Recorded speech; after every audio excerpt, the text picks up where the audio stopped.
The humidity in Charleston usually feels like a warm hug, but that night, it felt like it was suffocating me. I stood in the center of the grand ballroom of the Dewberry Hotel, surrounded by the scent of 1,000 white roses and the clinking of expensive crystal. This was supposed to be the happiest night of my life, my engagement party.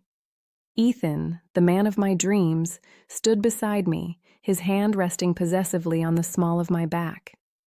Everything was perfect, until the music stopped.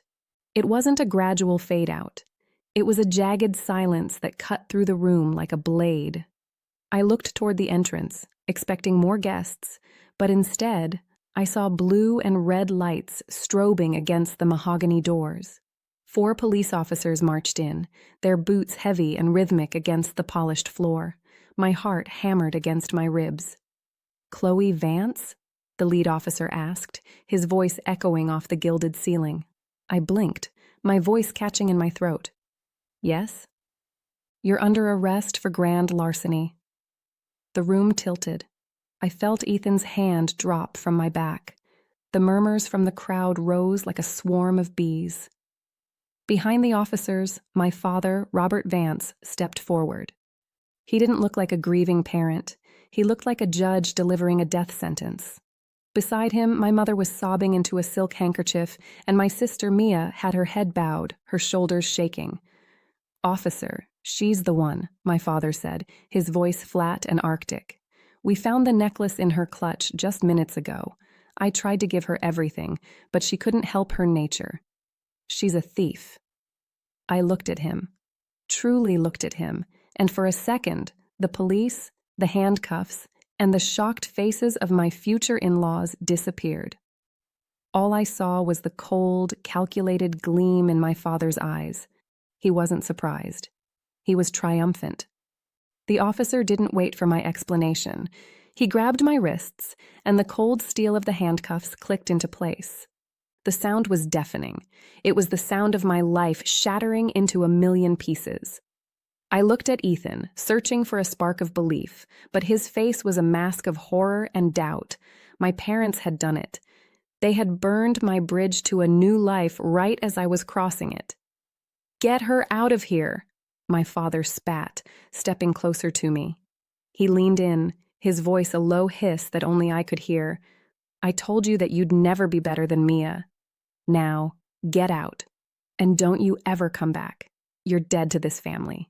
As they led me away, the last thing I saw was Mia looking up from her hands. She wasn't crying. She was smirking. "My name is Chloe Vance, and I am 27 years old. For 27 years, I believed that blood was thicker than water. I believed that even if my parents didn't celebrate my wins, they would at least have my back when the world turned cold. But I was wrong. That night at the Dewberry, as the police cruiser's door slammed shut on my designer gown, I realized that for some families, blood isn't a bond. It's a weapon. My parents didn't just frame me, they erased me. They saw a chance to trade one daughter's future for another's comfort, and they didn't hesitate. They chose a lie over their own flesh and blood because that lie served a specific, cruel purpose. It was designed to break my engagement to Ethan, a man from a family they desperately wanted for my sister, Mia. By getting me arrested, they turned me into a pariah in the only city I've ever called home, clearing the path for Mia to step into the life I had worked so hard to build. Before we get into the full story of how this nightmare started and the unbelievable way it eventually ended, please take a moment to like and subscribe to the channel. It really helps us bring more of these stories to light. Also, I love seeing our community grow, so please drop your location and local time in the comments below. I want to know where in the world you're listening from right now. Now, let me take you back. To understand why a father would send his own daughter to jail for a crime he knew she didn't commit, you have to understand the dynamic of the Vance household. You have to understand the Chloe versus Mia dynamic, the story of the invisible daughter and the golden child.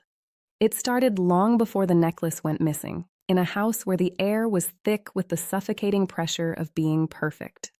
Our house in Charleston was a beautiful lie.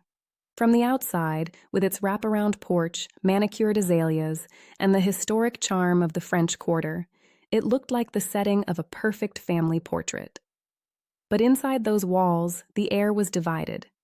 There was a side of the house that was bathed in golden light, where everything was celebrated, and then there was the corner where I lived, the shadows. My sister Mia is 2 years younger than me, but in our parents' eyes, she was always light years ahead. Mia didn't just walk into a room, she performed. She had this way of tilting her head and flashing a dimpled smile that made my father, Robert, melt, and my mother, Sarah, beam with a pride they never once directed at me. Mia was the golden child. She was the cheerleader, the social butterfly, the girl who could spend $400 on a dress and make my parents feel like it was an investment in the family's social standing. I was the quiet one. I wasn't rebellious, I wasn't a troublemaker, and I certainly wasn't slow, though they often treated me like I was. I was simply optional. There is a specific kind of ache that comes from being forgotten in your own home. It's not the same as being ignored. Ignoring someone takes effort. Being forgotten means you aren't even a factor in the equation. I remember one specific Saturday in high school. I had spent months working on a portfolio for a local youth design competition. I had even put a flyer on the refrigerator, right next to Mia's schedule for her weekend social committee meetings. When Saturday morning arrived, the house was a whirlwind of activity. "Chloe, have you seen Mia's white ribbons?" my mother shouted. "She has a pep rally this afternoon and everything has to be perfect." "Mom, my exhibition starts at 2, I said. My father didn't even look up from his newspaper. "That's nice, Chloe. We'll try to stop by if the rally ends early, but you know how important this is for your sister." I went to the gallery alone.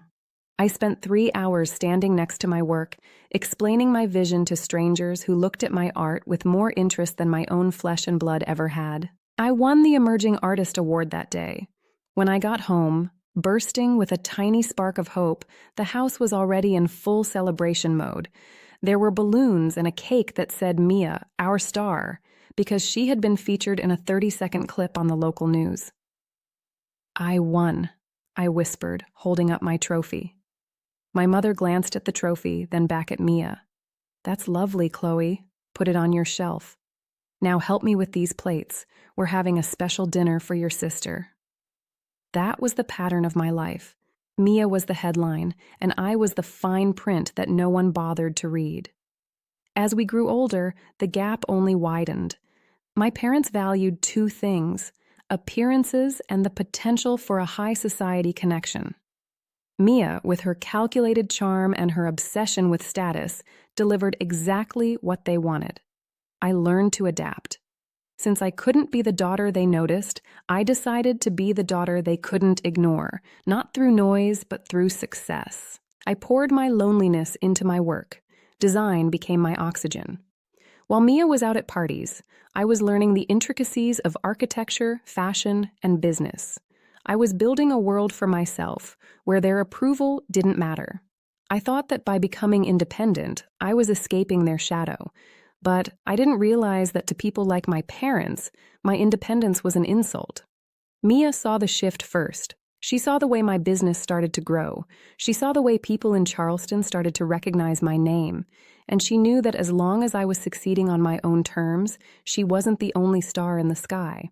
She started calling me more, pretending to be the supportive sister I had always dreamed of.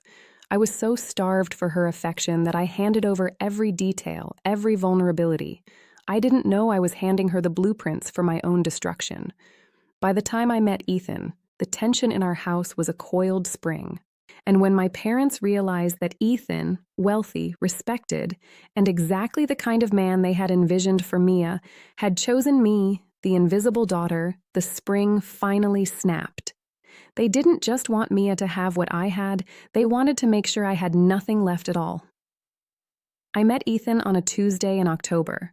I remember the date because it was the same day I had finally decided to move out of the Vance mansion and into a small, cramped studio apartment over a bakery in the West Side. My parents had looked at me with a mix of confusion and disdain when I told them. My father had laughed, a short, sharp sound that didn't reach his eyes. "You'll be back in a month, Chloe. You don't have the stomach for the real world." But I did. It was at a charity gala for the Charleston Historic Society, where I was volunteering as a junior decorator, that I first saw him. The room was filled with the city's elite. I was tucked away in a corner, adjusting a floral arrangement, when a voice behind me said, "You have an incredible eye for balance. Most people would have just left it as it was." I turned around and found myself looking into the calmest eyes I had ever seen. "I'm Ethan Caldwell," he said, extending a hand. That was the beginning.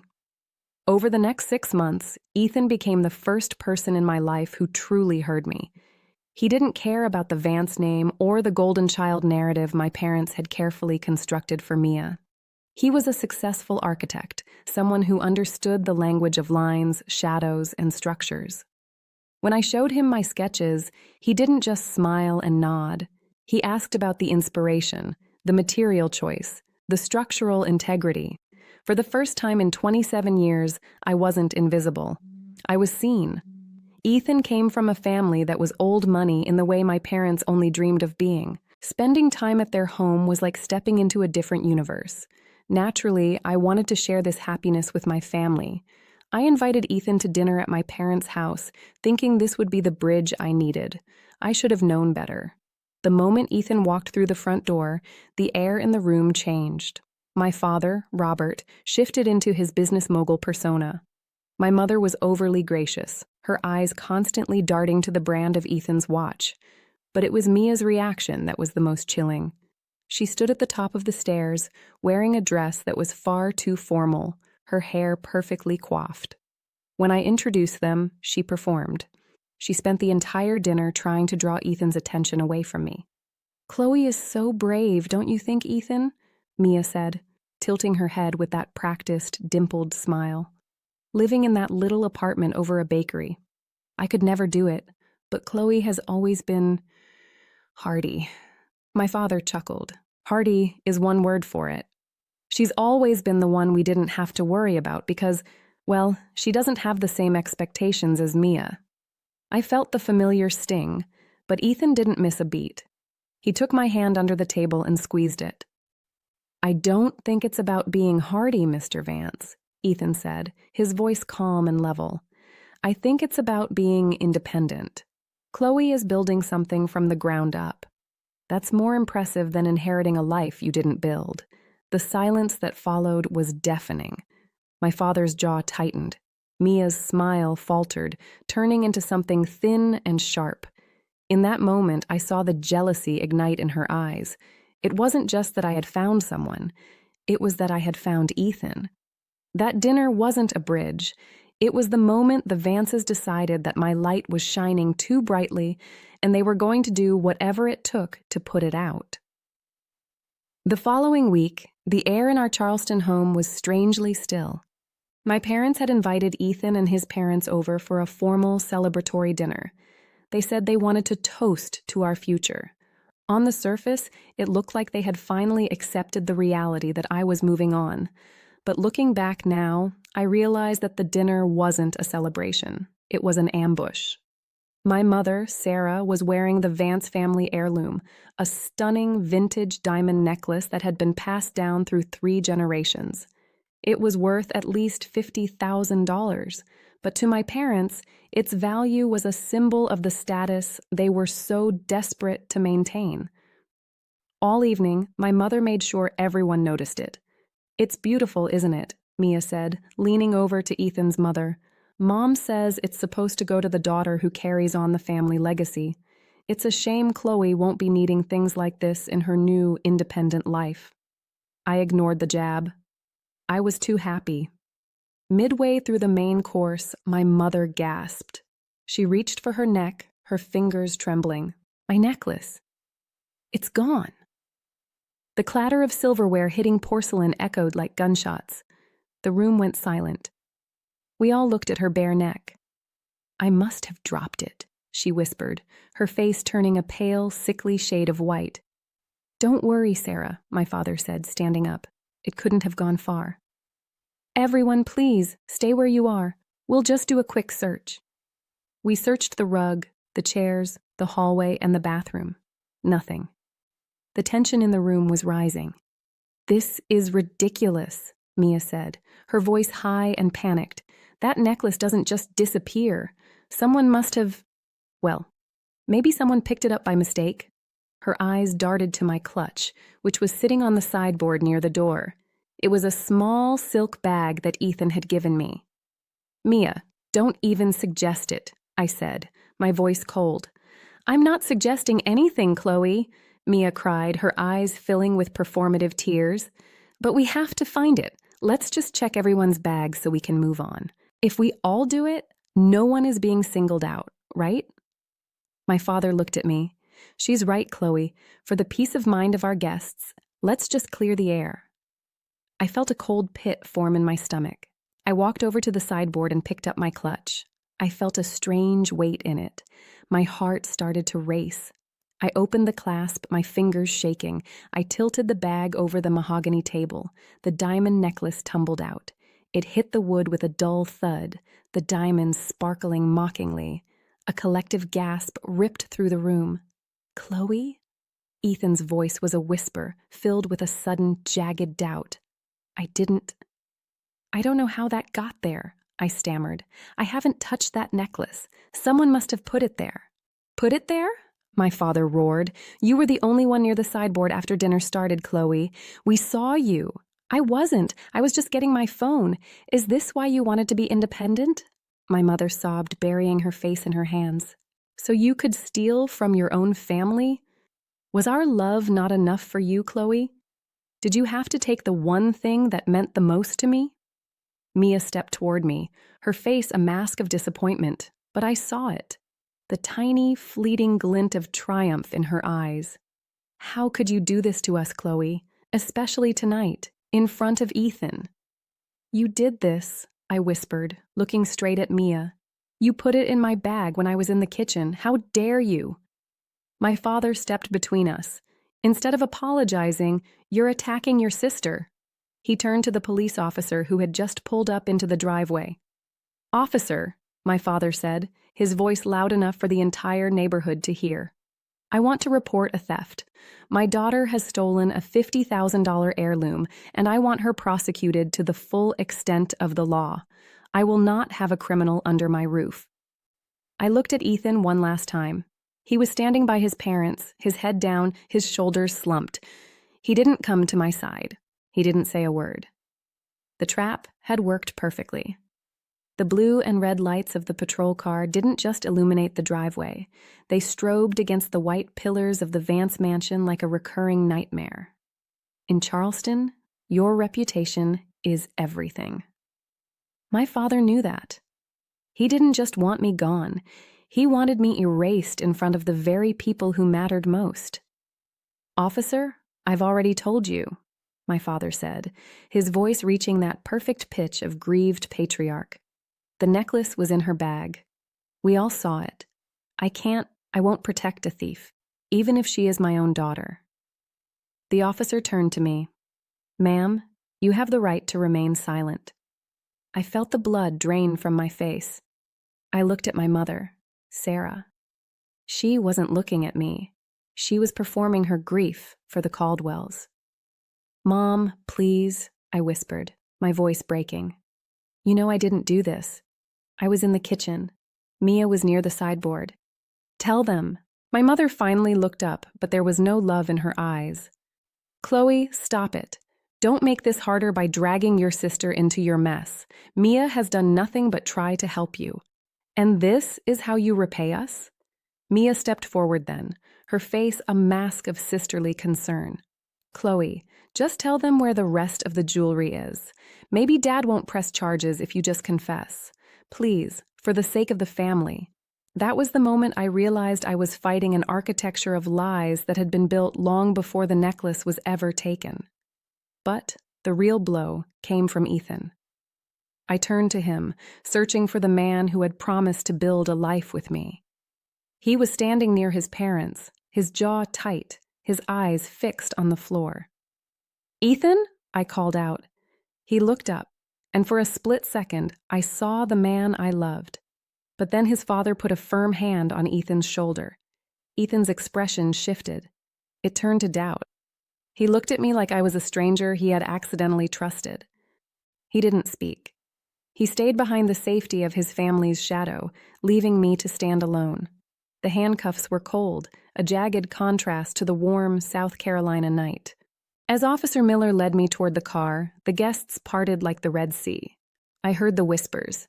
A thief. Poor Robert. He always said she was the difficult one. Imagine, stealing from your own mother. I spent the next 6 hours in a holding cell that smelled of bleach and old coffee. I didn't cry. I sat on the metal bench and stared at the graffiti, realizing that my life was over. My father didn't bail me out. It was Ethan's family lawyer who eventually called to say the engagement was officially off, and then my father's assistant who showed up to drop the charges, but only after I signed a document stating I would not contest any future inheritance or contact the family again. When they finally released me at 4 a.m., the city was silent. I took a cab back to the mansion, thinking I could at least get my passport. But as the cab pulled up to the gate, I saw them. 2 black industrial trash bags were sitting on the curb, right next to the recycling bin. The front door of the house remained shut. No lights were on. I walked over to the bags, my hands shaking. Inside were my sketches, a few pairs of jeans, my old design textbooks, and the award I'd won in high school, the one they'd never cared about. Everything else was gone. I looked up at the window of my parents' bedroom. A curtain flickered. My father was watching. He had delivered his verdict. I was dead to the Vances. I sat on the curb next to my trash bags, the humidity of the morning settling on my skin like a second layer of grief. I had $46 in my purse and nowhere to go. My fiancé was gone. My family had branded me a criminal. I stood up, gripped the heavy plastic of the bags until it cut into my palms, and started walking toward the bus station. I didn't look back. They wanted me to be nothing? Fine. I would take that nothing, and I would turn it into a ghost that would haunt them for the rest of their lives. I'm going to pause right here for just a moment, because I need to ask you something. Standing on that curb in the damp Charleston morning air, staring at my entire existence packed into 2 industrial trash bags, I felt a silence so heavy it felt like it was crushing my lungs. It wasn't just the quiet of the street, it was the absolute, hollow silence of being discarded by your own blood. My own father had looked into my eyes and delivered a death sentence to my reputation, all to protect a lie he helped create. My mother had performed her grief for an audience, and my sister hadn't just watched me fall. She had pushed me, and then stood over me with a smirk that I will never forget as long as I live. If you've ever been in that position, if you've ever been the one sacrificed so that someone else could look perfect, I want to hear from you. If this story resonates with you, or if you've ever faced a betrayal that felt like it took the air out of your chest, please drop the word karma in the comments right now. Let's show the world that we are a community of survivors who won't be silenced by lies. And if you're finding strength in this journey, make sure you've hit that subscribe button and turned on your notifications so you don't miss a single chapter of this reckoning. Because while my family was busy celebrating their victory, while they were enjoying the peace they bought with my misery, I was miles away, fueled by a fire they didn't know I had. They thought they had broken me.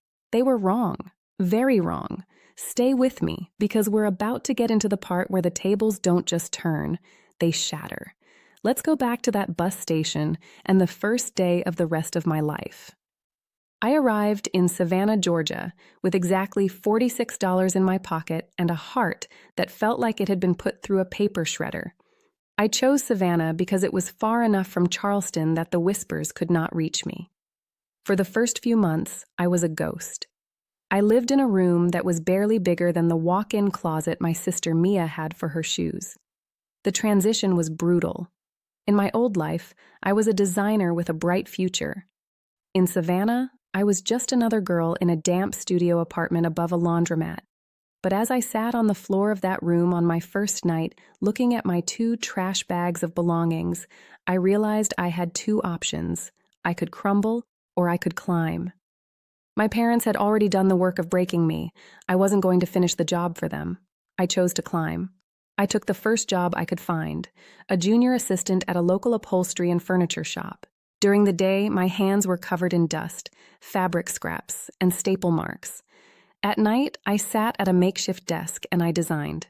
I designed the life I wanted. I designed a world where a person's worth wasn't measured by the weight of a necklace around their mother's neck. The design world doesn't care about your personal life. The blueprints didn't pause because I was crying in a shared bathroom.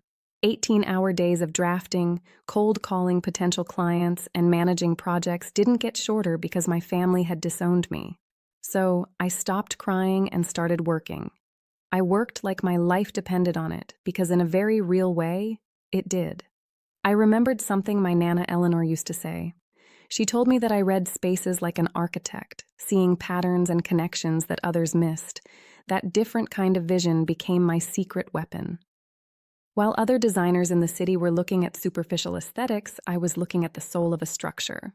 My big break came when a historic boutique hotel in the Starland district was facing a disastrous renovation. A high-end firm from Atlanta had botched the plans, and the owner was weeks away from losing his permits. I walked into his office, uninvited, with a single hand-drawn sketch and my borrowed blazer. I didn't tell him I was a Vance. I didn't want the weight of my father's name or the stain of my mother's lies. "You're seeing the walls," I told the owner. "I'm seeing the light that's supposed to hit them. You don't need more marble. You need more honesty." He hired me on a trial basis. I lived at that construction site. When the hotel opened to rave reviews, Aura Design and Development was born. I built my firm on a foundation of integrity, the one thing my father couldn't buy and my sister couldn't steal. 3 years passed. I wasn't the girl sitting on the curb with trash bags anymore. I was a woman who had built an empire from $46 and a broken promise. I had a team of designers, a beautiful office on Broughton Street, and a house with a porch that got the perfect morning light. I had become someone my parents wouldn't recognize, but there is a specific kind of ache that never fully fades. It lives in the hollow space between your ribs, right where a family is supposed to be. Every time I signed a multi-million-dollar contract, there was a flash where I wanted to call my mother. I wanted to tell her I wasn't a thief. I wanted to hear my father say those 5 words I'd waited a lifetime for. "I am proud of you." But I never called. I knew that boundaries aren't walls, they're doors. I controlled who walked through them and on what terms. I didn't need revenge. I had become someone who didn't need them at all. And as it turns out, that is the most devastating response of all. I was 30 years old, the CEO of my own firm, and I was finally, slowly, letting myself be happy again. I thought the war was over, but as it turns out, the truth has a patient way of showing up exactly when it's needed most. And for the Vances, the truth was about to walk through my office door in the form of a desperate, broken plea. It was a rainy Tuesday in Savannah, the kind of afternoon where the gray sky seems to press against the windows of my top-floor office. I was reviewing the final blueprints for a new waterfront restoration project when my assistant, Marcus, buzzed the intercom. "Chloe, there's a couple in the lobby. They don't have an appointment, but they're very insistent. They say it's a family emergency." My heart did a strange, cold flutter. Did they give a name? "Robert and Sarah Vance," Marcus replied. I froze. It had been years since I had heard those names spoken in a context that didn't involve a legal document or a bitter memory. I walked to the glass door of my office and looked out into the reception area. There they were, but they weren't the titans of Charleston society I remembered.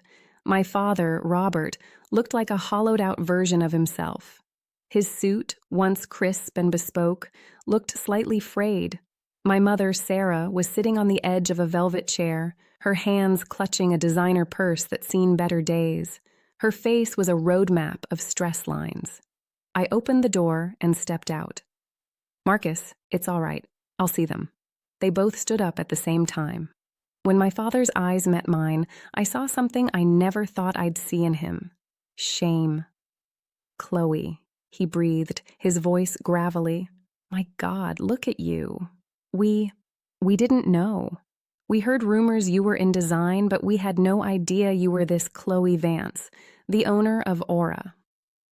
"What are you doing here?" I asked, keeping my voice clinical. I didn't invite them into my office. I stood in the lobby, letting the distance between us remain as wide as the years they had ignored me. "We need your help, Chloe," my mother said, stepping toward me, her eyes brimming with real tears. "Everything is falling apart.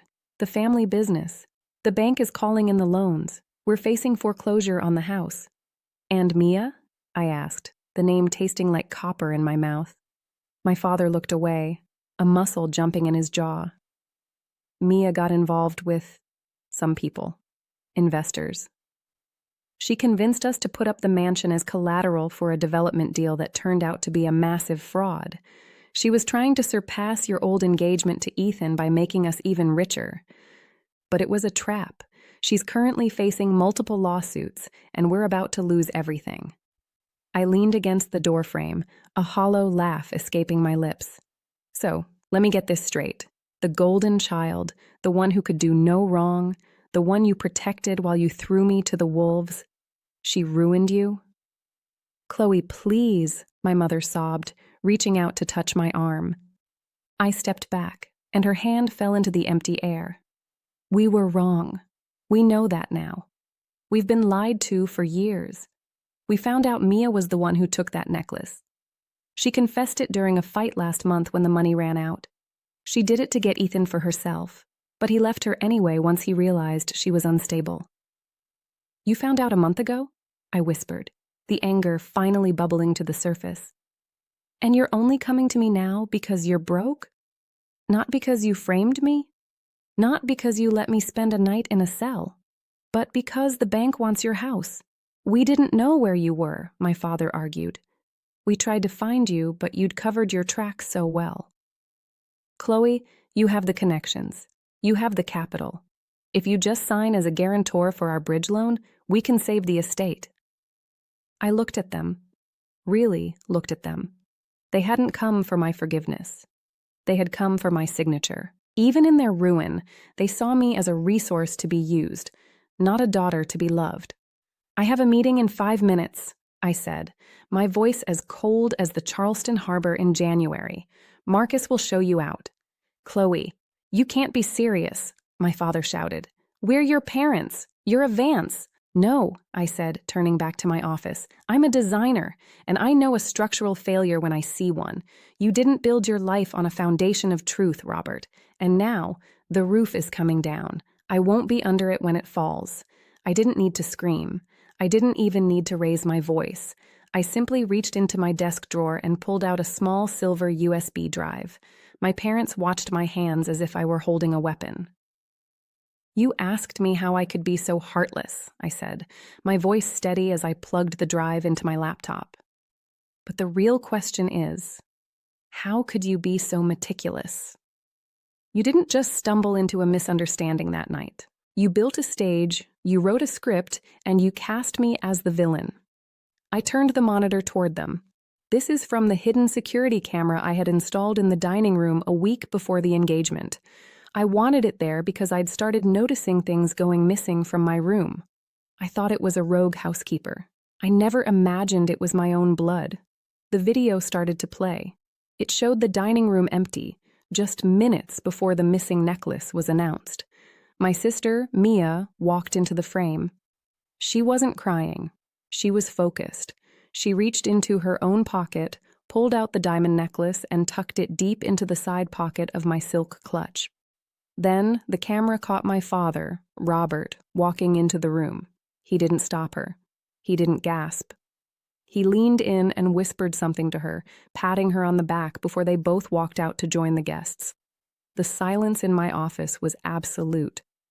It was the kind of silence that happens when the floor falls out from under you. My mother, Sarah, let out a strangled sound. My father stared at the screen, his face turning a ghostly gray. "I've had this video for 3 years," I whispered. "I watched it every night for the first 6 months. You didn't just want me gone, you wanted me broken so that Mia could have Ethan's world. You traded your daughter for a social connection that didn't even last. Chloe, we "We didn't mean for it to go that far," my father stammered. "You called the police, Dad. You stood there and watched them put handcuffs on me. You meant for it to go exactly that far. The only thing you didn't plan for was me surviving it." I looked at my father, whose pride had finally turned into a pile of ashes, and my mother, who was looking for a daughter she had discarded like trash years ago. In that moment, I realized I didn't hate them anymore. Hate takes energy, and I had spent all of mine building a life they weren't invited to. "I won't see you in court," I said, my voice as calm as the morning tide. "I'm not interested in destroying what's left of your lives. But I'm also not interested in being your savior. You chose Mia's lies over my truth. Now, you get to live with the consequences of that choice. The bank will do what it has to do." I opened the door to my office, the light from the hallway spilling in. "I'm not the girl you kicked out with trash bags anymore. I'm the woman who survived you. If you want to make this right, don't ask for my money. Ask for my forgiveness. And know that it will take a lot longer than a few hours of desperation to earn it. The truth doesn't expire. It doesn't matter if it takes 5 days or 5 years. It has a patient way of showing up exactly when it's needed. Thank you for walking this journey with me. If this story reminded you that your worth isn't determined by the people who failed to see it, then my work here is done. Don't forget to like, subscribe, and tell me your thoughts in the comments.